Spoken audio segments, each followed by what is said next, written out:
Today we have Ron Nussbaum with BuilderComs, and I'm really excited to hear your story and everything. So thank you so much for coming on to talk with me.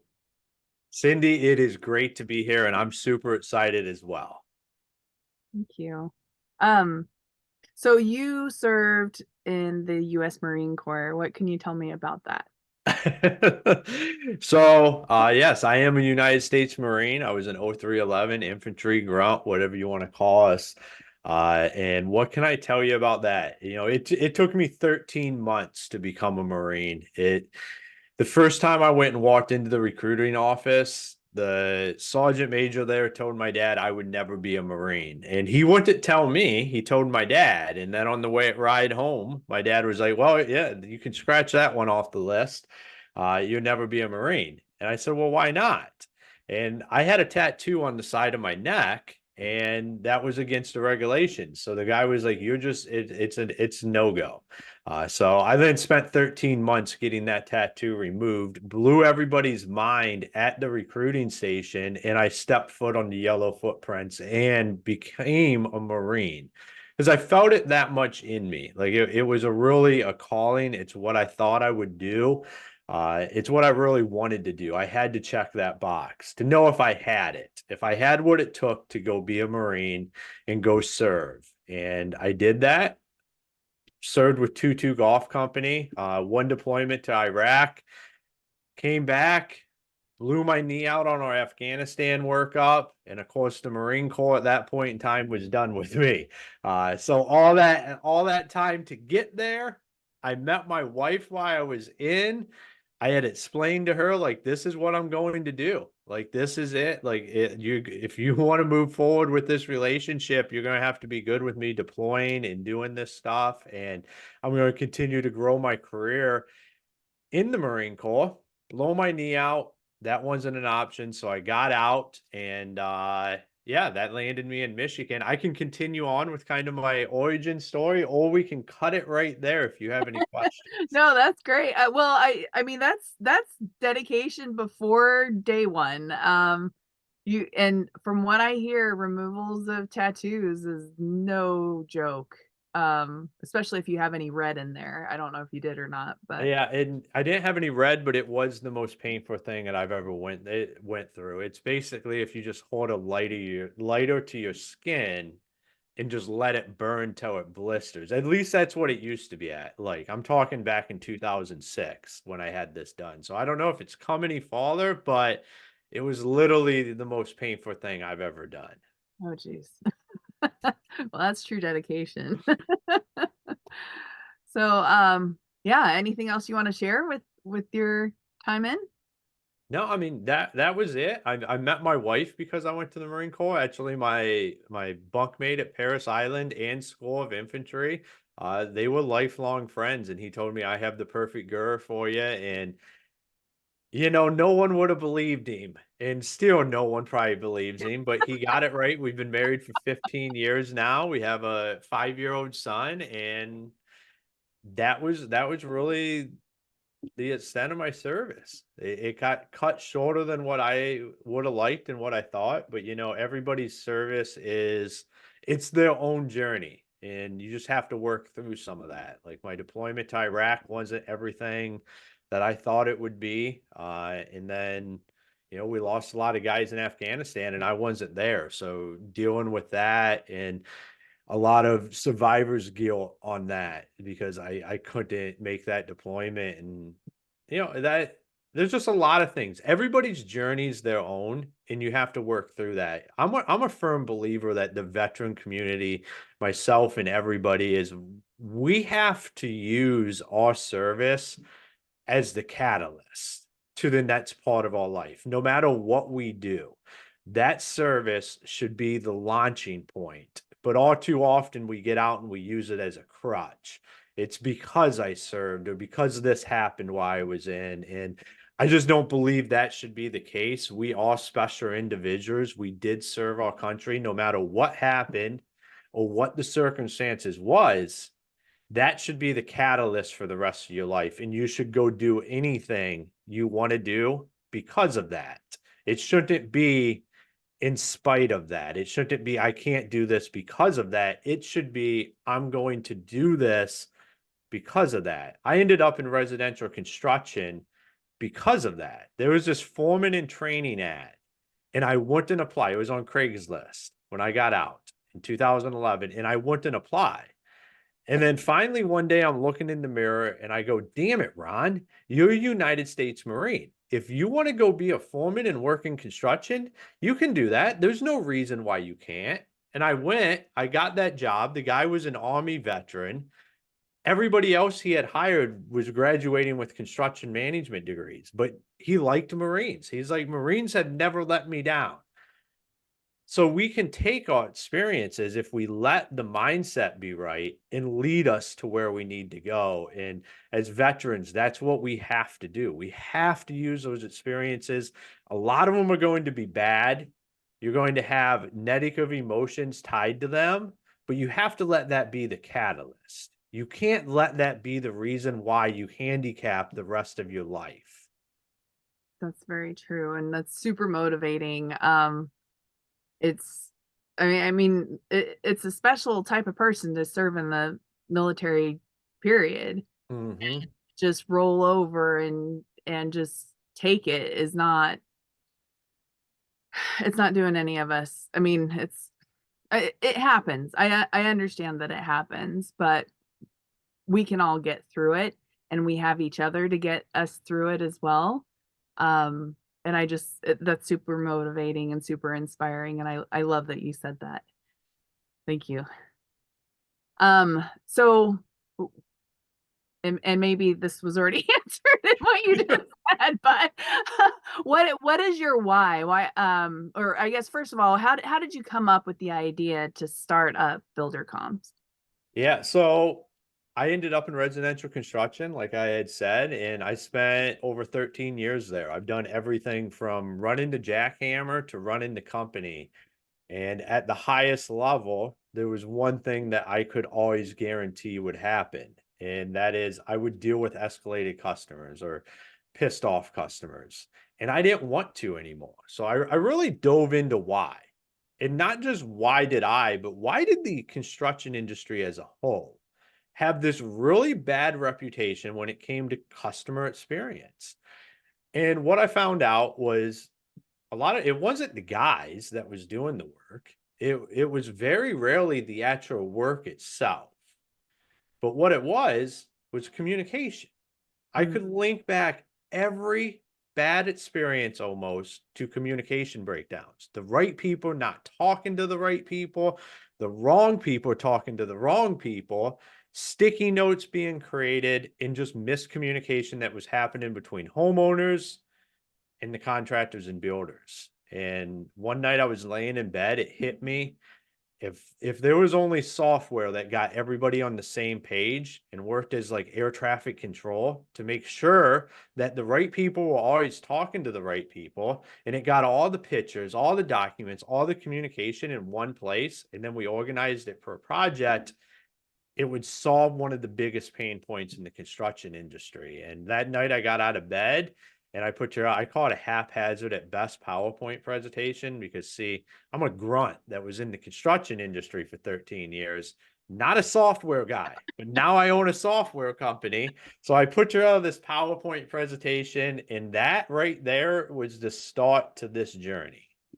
oh, I love that. Yeah, there's communication. I think is like the baseline for a lot of success or a lot of failures or frustrations. And to think of that in the middle of the night and the fact that you remembered it enough to do it, like, move forward past that, because man, I wake up a lot in the morning, I'm like, "Man, that was a really great idea." What was it? I literally got out of my bed, went to my computer, and just started working on it right then. Because when it hit me, I was like, this is it. I need to start putting this together. And that was the start. Like I knew this was the solution, and I am the guy to do this. So that was the start of it. Well, thank you.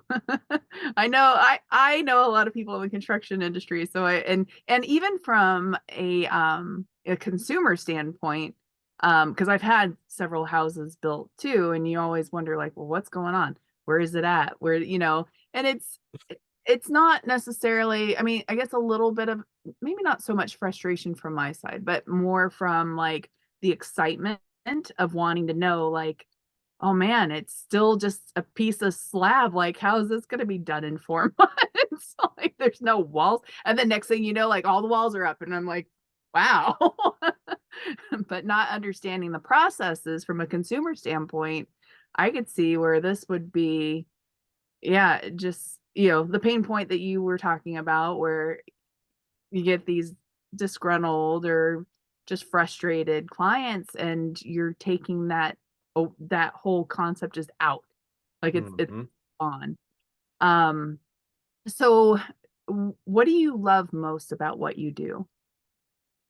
So I used to work in the industry and now I serve the industry and I've fallen in love with that. Like my impact I can have now is greater than it would ever be. And I love that. I love getting to help contractors and builders solve a huge pain point that they have. And I love chasing down that, this is the dream. I'm the guy to go do this. I get asked all the time is why you, why right now? And I always say, why not? Like no one else wants to do this. 1991 is the first article you can trace back to where they talked about communication being one of the biggest hurdles in a project. And here we are, 2024, and Nobody solves it. you can still Google it, and it's still one of the number one problems. And when I talk to people, people don't want to solve, like everything's so generic. We're very niche. Like this is what we do. We don't want to be a CRM. We're not a project management software. Like we do communication. My promise to the industry is we're going to do communication really, really good and continue to build the communication solution.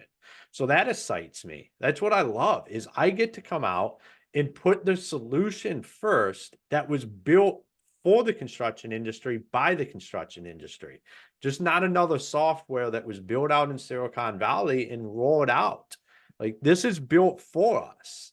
And that's what I love is now I get to do that and take it to the guys and have a huge impact on an industry that I have really grown to love.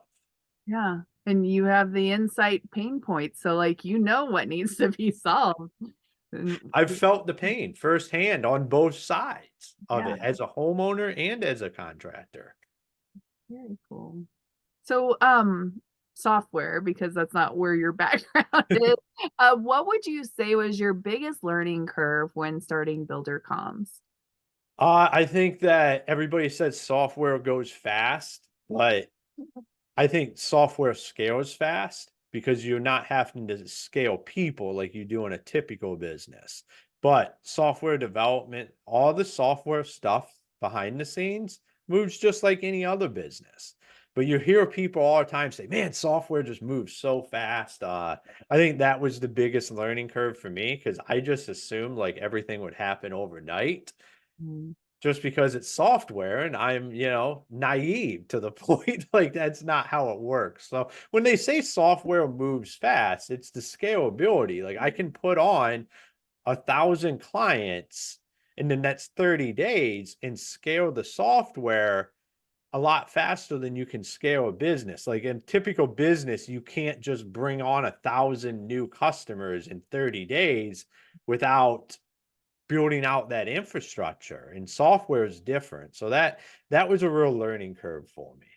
yeah, that's a good point. Because yeah, if you were in retail and you had, five customers come in, and then all of a sudden you have 1,000, how are you going to do that? Do you have enough product? Do you have, there's so many just there's so many restrictions and something like that.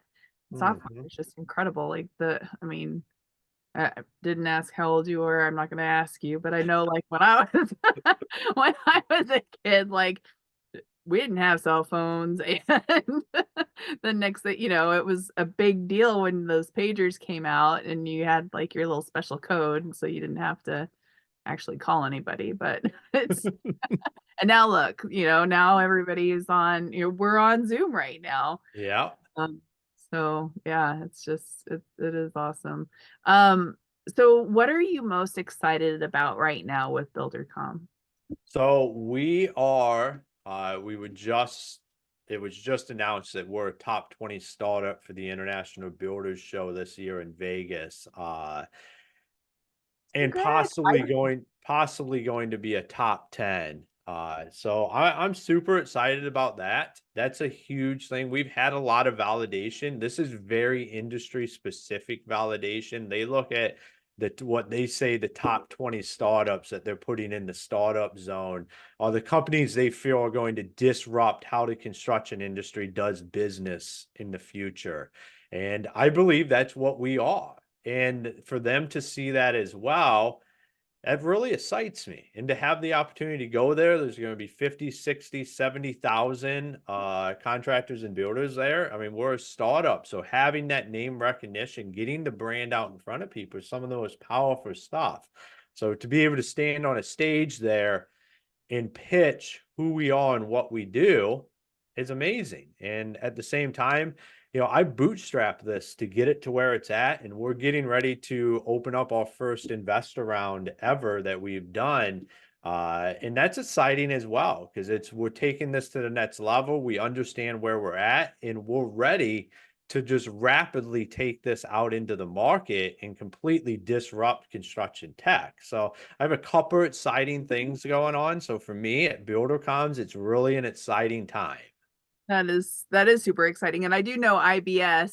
I kind of giggle about it every time because I'm like, that's that acronym, but I know that's a huge, huge event. I was hoping to go to it this year with my day job, but we didn't make it. It's kind of overlapping with something else we were already, tend to do. So, but that is huge, and I'm super like that's very exciting. Good for you for having that much leverage. Just being this young of a company. So so where do you see builder comms in the next year, 5 years? Where would you like to see things go? So we're continue to grow and continue to become, like I said, the communication solution for the construction industry. In the next 1 or 2 years, we're going to continue to evolve our product, continue to take customer feedback. We have some great things in the pipeline when it comes to AI integration and just integrations in general to be able to make it more user friendly. Our software is very user friendly to begin with. 70% of my users don't use any other technology. We're the first technology they're implementing in their business. So we're going to continue to focus in on that, help guys and girls out there transition from using a pad and a pen or just their cell phone to run their business to start using BuilderComs. And we want to be that funnel that can then take those newer software users, newer technology users, and then bridge them into for solutions as we continue to grow this. And eventually we will exit this company. So that is what I'm building in the next 5 years. That is the roadmap to get there. Nice. I'm that's very exciting. I'm very excited for you. I don't know if it's just because like I have like kind of that connection with that industry too. I'm very excited. So how can our fellow veterans best support you? Absolutely. If you're in the construction business, reach out to me. Just take a look and see if BuilderComs is a fit for what you're doing. And if it is, we can get you all set up. Or, just cheering on the sidelines as well if you're not in the construction industry. I think we really underestimate what that does for people, especially on the social media platforms these days. How important that is to have people out there that are rooting you on, rooting for your success, and continuing to help you grow. So those would be the things. If you're a veteran in the construction industry, reach out to me. Let's do business together because that's how it should work. It should be, you should be doing business with veterans and American companies that have the same values and stand for the same things as you do. And if you're not in the construction industry, let's cheer each other on what we're doing. Let's connect and continue to help the veteran community thrive. Yeah, I love it. So, usually from here, I ask you to give your pitch, but we had talked a little bit offline, and part of the veteran-owned business is to try to not only push your company, but to also inspire others that maybe have considered going into business, or maybe they haven't. Maybe they just have these great ideas, don't really have the drive or the know-how of where to start.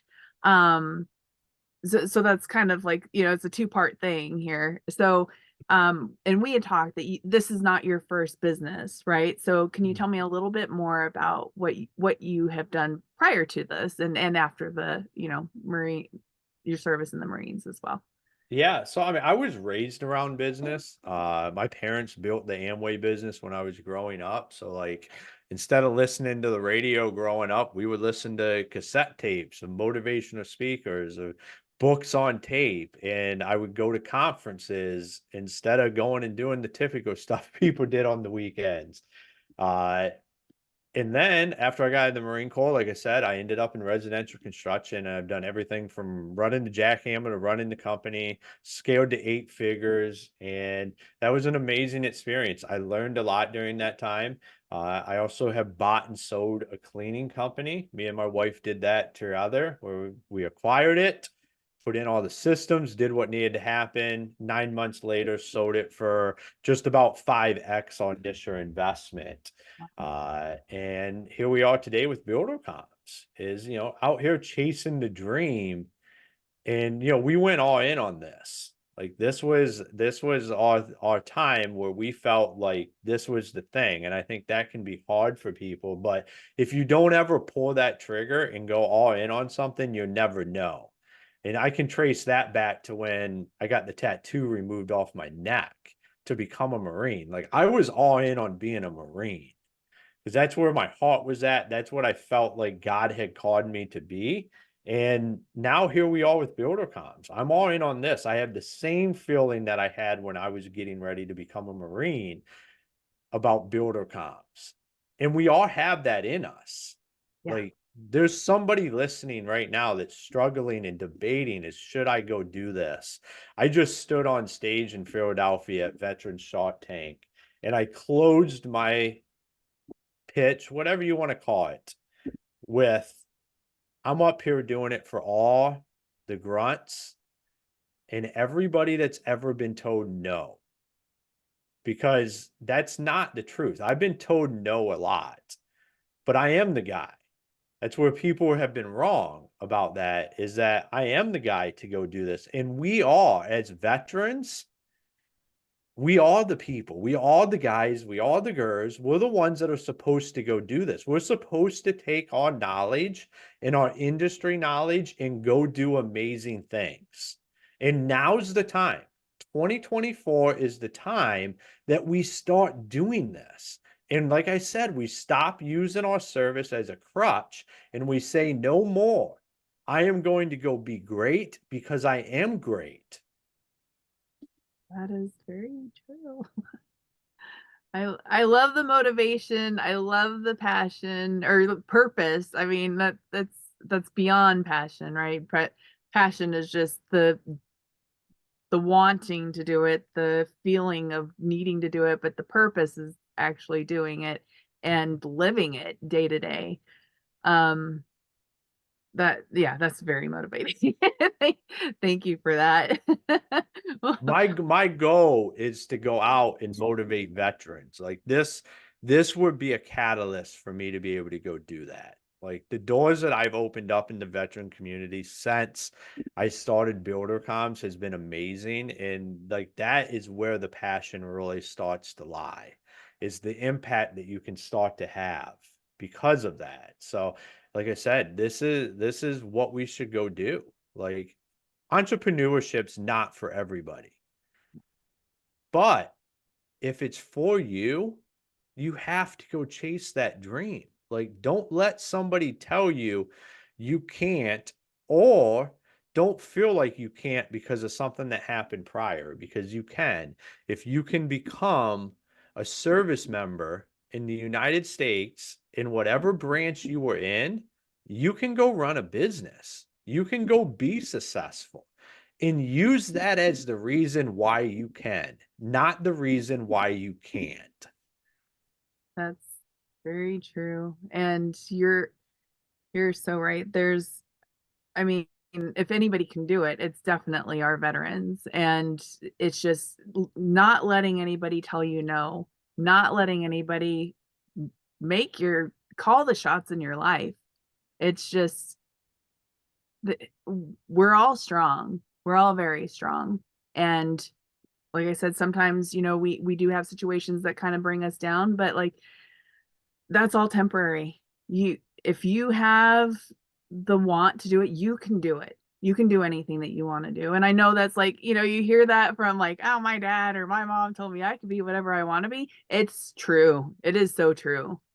And all of our brothers and sisters are here to guide you on, to be your cheerleaders, to share our stories, to just help get you to that next step that you need to get to. Well, thank you, Ron, very much for all of your inspiring talks and your insight and sharing your story. And I know, we you and I had talked about this before when I was just going over the final touch points. So normally I ask, give us your pitch, give me your pitches. Yeah. So, like I said, if you're a builder or contractor and you want to get all your pictures, your documents, your communication in one place, organize them per project, and have a super simple solution that was built for you by somebody that stood in your boots, go check out BuilderComs. Reach out to me. I would love to assist you with that. And I would love to help transform your business. Now, if you're a veteran and you're on the fence about what you want to go do, reach out to me. Let's have a conversation. Like, I'm not afraid. I'm very approachable to have some conversations, and I'm here for the veteran community because I think we should be building the products that we know we can. Like, we have the knowledge, we have the mindset. There's something that's created when you go through either basic training or boot camp that you start to build this mental toughness that's lacking in society, and you have it down in you somewhere, and that is what will get you through the hard times. It's what will get you through the hard times in business as well. So that's my pitch for me as well. Is like that's not even for me. That's my pitch for everybody out there listening. If you're a veteran, and if you're a veteran that owns a business, get around other veterans that are doing the same thing. There's communities out there. It's time to build those communities and start taking advantage of it. Start pushing forward as a group, and we can all dominate each other. That is what we should do as a veteran community. And that's a very fractured thing right now. But I think as the future continues to grow and we start bringing communities together, it becomes less fractured, and we start actually seeing huge success in the veteran entrepreneur space. And I want to be a catalyst for that. Thank you, Ron.